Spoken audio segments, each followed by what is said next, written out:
A Florida Wildlife Commission says 513 manatees have been reported so far in 2017, and toxic red tide blooms were a large contributor to this year's death count.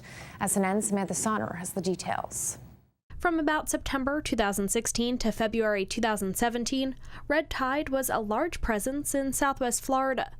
FWC estimates 73 manatees died from red tide-related causes in 2016, and another 63 have died from red tide so far in 2017. The red tide affects the animals as a neurotoxin, so when they're affected by it, it's pretty obvious that that's what's going on if we get to them alive. Mote Marine Lab's Stranding Investigations Program Manager Gretchen Lovewell says there are things people can be on the lookout for. Facial twitches and tremors.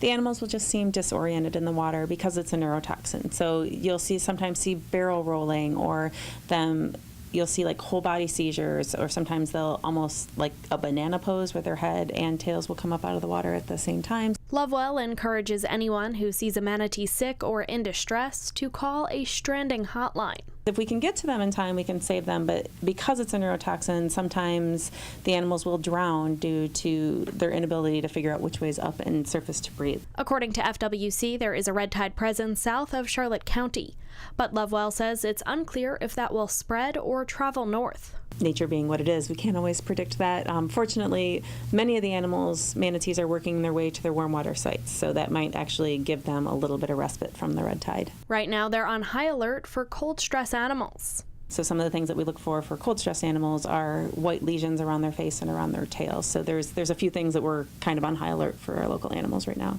Reporting in Sarasota, I'm Samantha Sonner, SNN, the Suncoast News Network. Mote Marine Stranding's hotline number is 941-988-0212. They encourage anyone to call that hotline if they see a manatee, whale, dolphin, or sea turtle in distress.